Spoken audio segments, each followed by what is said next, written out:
Y como os decía, esto supone un cambio de paradigma, es decir, hasta ahora normalmente ¿cómo se funcionaba? Yo estaba en mi ordenador, lo que normalmente esto, claro, como lo hacen los americanos parece ser que todo el mundo trabaja con portátiles. Yo estoy trabajando en mi portátil y hago mi aplicación. Y cuando lo tengo que pasar al entorno de desarrollo, normalmente el flujo suele ser, pues es que lo subo al repositorio de código y entonces hay alguna agente, normalmente pues suele ser un Jenkins, un Jira o similar, que coge eso, lo compila, lo deja en la máquina lo despliega en la máquina de desarrollo, ahí se prueba, luego se pasa a la máquina de pruebas, ahí se vuelve a probar y se pasa a la máquina de producción. Normalmente, y suele ser lo normal, en cada entorno se compila la aplicación para ese entorno.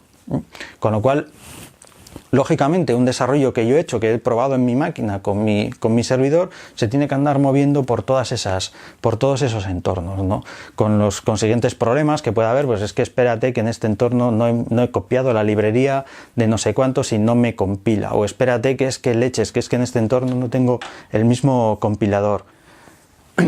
Entonces, con Docker, ¿qué es lo que pasa? Es decir, vamos a ver, si yo tengo un contenedor que contiene mi aplicación con la funcionalidad que yo he desarrollado, ese contenedor se crea en base a un script y yo le añado mi aplicación y lo puedo empaquetar y tengo un mecanismo que me permite crear un contenedor nuevo, que me permite enviarlo, que me permite ejecutarlo, ¿por qué no cojo ese contenedor y lo muevo por todos los entornos? Es decir, ¿para qué tengo que compilarlo, tengo que volverlo a desplegarlo en el entorno de desarrollo, habiéndolo compilado, tengo que pasarlo luego al entorno de pruebas de producción, que si tengo el entorno de testing para que hagan pruebas de carga, etcétera, etcétera? Si ya lo tengo empaquetado. Y eso es lo bueno, eso es lo que el desarrollador ha hecho. El desarrollador lo ha probado y ha dicho, esta es la funcionalidad correcta.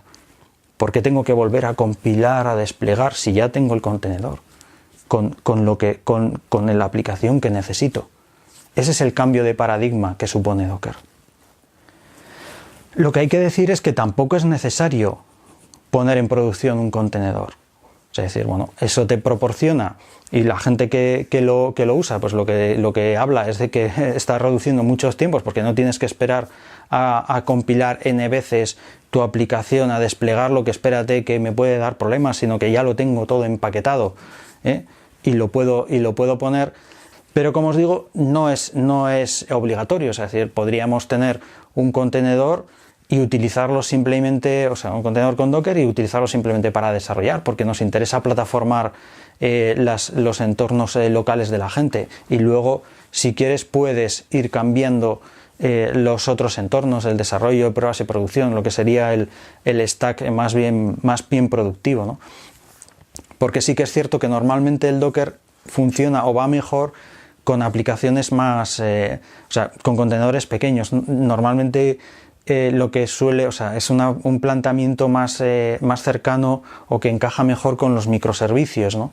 Porque claro, si tú tienes un contenedor que tiene las 200 aplicaciones en tu servidor, que tienes tu servidor de aplicaciones con todas las aplicaciones, porque compartes el servidor de aplicaciones, pues sería un poco más complicado, ¿no? Por eso digo que no es obligatorio ponerlo en producción, se puede utilizar simplemente para mejorar los entornos locales de desarrollo, ¿no?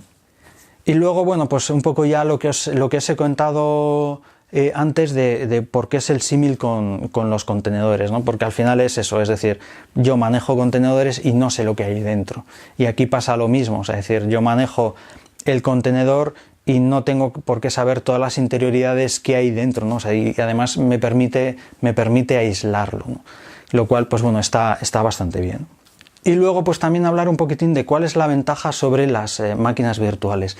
Y básicamente son dos. Por una parte, que son más ligeras, porque al final las máquinas virtuales tendrías que levantar una máquina, como ya hemos comentado, una máquina virtual por cada servicio que necesitases.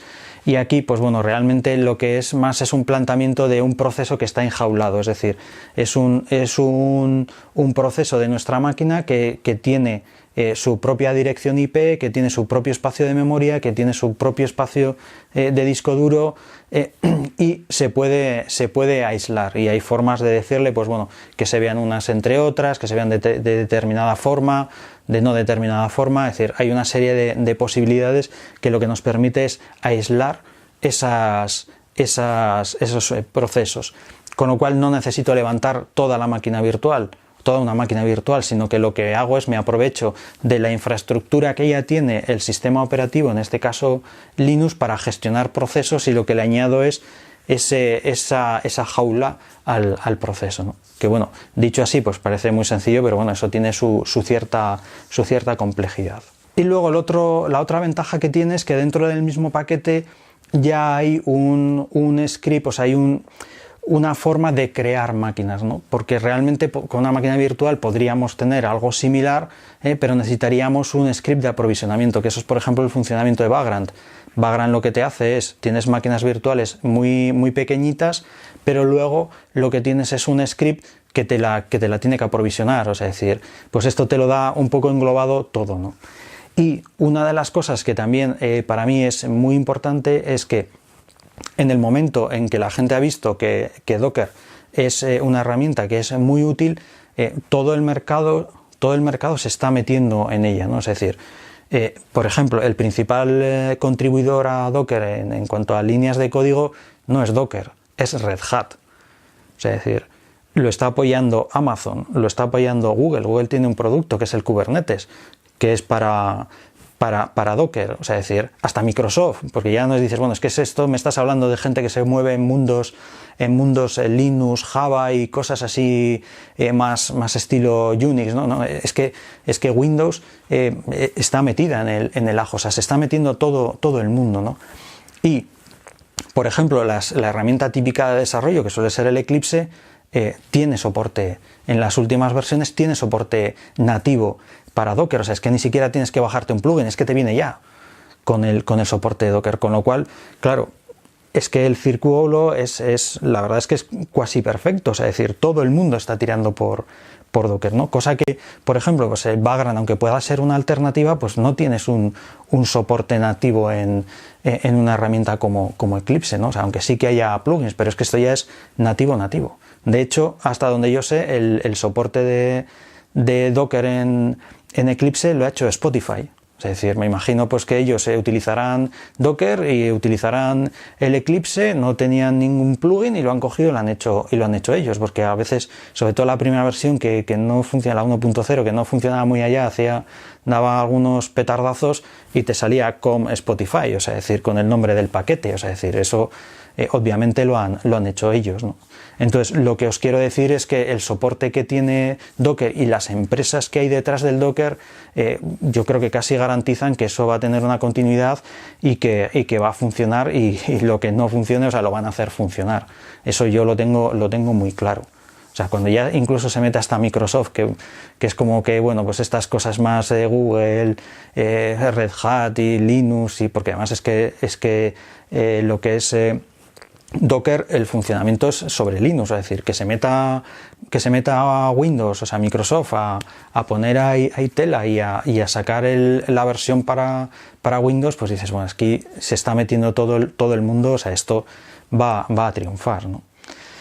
Y esto es un poco lo que os quería contar de Docker, de un poco más el por qué y cuál es la filosofía. O sea, me interesa más que se entienda cuál es la filosofía que hay detrás, porque una de las cosas que sí que me he dado cuenta es que a veces la gente, el problema que tiene es que se piensa que son unas máquinas virtuales y trabaja y piensa que las va a utilizar como si fuesen máquinas virtuales, ¿no? Porque ya me he encontrado con alguna persona que me decía, bueno, ¿y cómo entro a la línea de comandos? Es que realmente no debieras de entrar a la línea de comandos. Entonces, el mayor problema que hay, sobre todo ahora que realmente está empezando y que hay gente que todavía pues no conoce cuál es el planteamiento, el principal problema que hay es que la gente no entiende la filosofía, bueno, no es que no la entienda, es que no la conoce, ¿no? La filosofía que hay detrás de Docker, con lo cual lo que hacen es un uso erróneo o intentan utilizarlo para lo que no es o de una forma que no es, ¿no?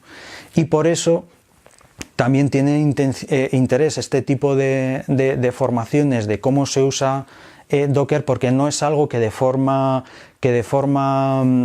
espontánea la gente pueda utilizar, ¿no? O sea, porque cambia un poquitín el planteamiento de cómo se tienen que hacer las cosas, de cuál es la filosofía que hay detrás del producto, ¿no?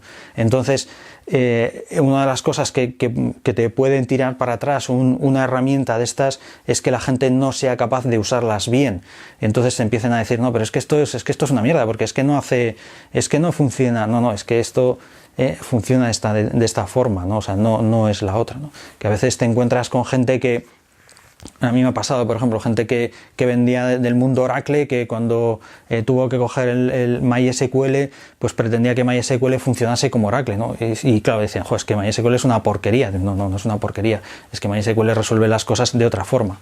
Entonces tienes que tenerlo en cuenta, ¿no? Pues esto pasa lo mismo. Si pensamos que Docker simplemente es una máquina virtual más ligera, pues no nos va a funcionar. O sea, no es que no nos funcione bien, es que realmente no estamos usando las cosas como realmente están pensadas y como están diseñadas, con lo cual el funcionamiento o el resultado que nos va a dar va a ser un poco pobre, ¿no?